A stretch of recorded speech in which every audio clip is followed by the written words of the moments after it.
अगर हमारे यहाँ प्रॉपर जेंडर स्टडीज और प्रोजेक्टफुल वर्क आ जाए about safety and about self defence भी इसके अंदर आ जाता है बेसिकली, कि जब आपकी अपनी ही फैमिली का कोई पर्सन जो है वो आपको असॉल्ट करने की कोशिश करेगा किसी भी वे के अंदर, तो अगर आपको पता होगा उस चीज़ का तो आप अपने डिफेंस के लिए भाग सकते हो, किसी को बुला सकते हो, किसी को बता सकते हो और बहुत सारी चीज़ें कर सकते हो। कि कोई अगर आपके पास कोई सेल्फ डिफेंस चीज़ है तो आप उससे अपने आप को बचा सकते हो।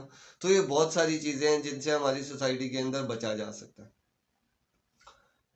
आई ग्लासेस एक डिफरेंट कॉन्सेप्ट है कम्प्लीटली। बेसिकली ये कॉन्सेप्ट था एजुकेशन के हवाले से कि हमें पढ़ना कितना ज़रूरी है, और ये कॉन्सेप्ट इस चीज़ के ऊपर था कि जिस चीज़ के बारे में अगर हमने पढ़ा नहीं होगा तो हम उस चीज़ को जान नहीं सकते। जब हमने अपोजिट जेंडर स्टडीज़ के बारे में पढ़ा नहीं होगा तो हमें ये पता नहीं होगा कि इस अट्रैक्शन वाले मैटर से निकला कैसे जाएगा।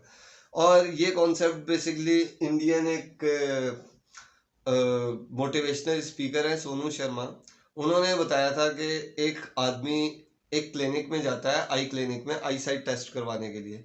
तो वो बाहर एनालाइज रूम से जहाँ पे चेकअप हो रहा होता है उसके बाहर खड़ा हुआ देख रहा होता है कि वो जो डॉक्टर है वो वाइट बोर्ड के ऊपर डिफरेंट चीजें पॉइंट कर रहा है, लाइक ए बी सी, और सामने वाला बंदा जो है वो उसको आंसर दे रहा है। तो उसका माइंड ये बनता है कि शायद इसको ये सारी चीजें नजर आ रही हैं तो वो आंसर दे रहा है। तो वो जब उसकी बारी आती है तो वो भी अंदर जाता है, फिर डॉक्टर उसकी तरफ पॉइंट करता है, व्हाइट बोर्ड रखता है, उससे पूछता है व्हाट इज दिस, वो कहता है आई डोंट नो।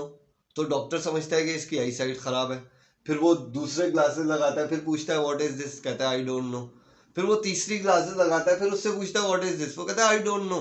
तो डॉक्टर परेशान हो जाता है कि इससे ज्यादा लिमिट ग्लासेस में है ही नहीं आई ग्लासेस के अंदर, कि ये लास्ट लिमिट है, इससे ज्यादा हिस्ट्री के अंदर कभी किसी की आई साइट वीक नहीं हुई।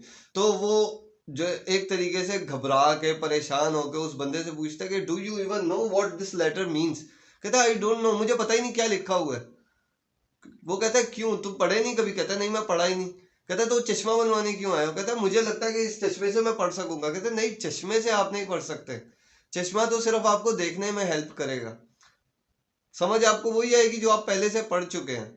तो अगर हमारी जो नॉलेज है जो हमारे बच्चों को सिखाया जाएगा, अगर वो उनके माइंड में होगा तो ही वो सेफ रह सकते हैं। अगर उनके माइंड में ये चीज़ नहीं होगी कि उन्होंने क्या पढ़ा है क्या नहीं पढ़ा है, कैसे उन्होंने अपने आप को सिक्योर करना है, किस चीज़ से उन्होंने इन्वॉल्व होना है, किस चीज़ में नहीं होना, तो जब तक उनको ये पता नहीं होगा तब तक वो अपने आप को सेफ भी नहीं कर सकते। तो हमें चाहिए कि हम अपने बच्चों के साथ अपना रिलेशन स्ट्रॉन्ग करें, अपने बच्चों को समझाएंगे क्या चीज़ इंपॉर्टेंट है लाइफ के अंदर, क्या चीज़ इंपॉर्टेंट नहीं है। और दोबारा मैं कहूँगा फैमिली मैटर्स की तरफ आऊँगा कि अपने बच्चों को, चाहे वो छोटे हैं चाहे बड़े हैं, अपने बच्चों को फैमिली मैटर्स में इन्वॉल्व करें ताकि उनको एक रिस्पॉन्सिबिलिटी का एहसास पैदा हो और उनको ये आइडिया भी हो कि उनका अपना जो मशवरा है वो मैटर करता है, उनकी एडवाइस मैटर करती है, that will help them in their future, in their life. क्योंकि जब वो आपसे क्लोज होंगे तो उनको किसी और से क्लोज होने की ज़रूरत नहीं पड़ेगी, लेकिन अगर आप ही उनसे क्लोज नहीं होंगे, वो आपसे क्लोज नहीं होंगे, तो लाजमी सी बात है हर इंसान को कहीं ना कहीं कोई ना कोई चाहिए होता है,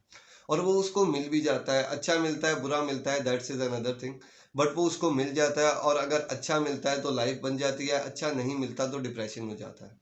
तो इस चीज़ से बचने के लिए मेरी आप सबको यही एडवाइस है कि अपने बच्चों का साथ दें, अपने बच्चों के क्लोज रहें।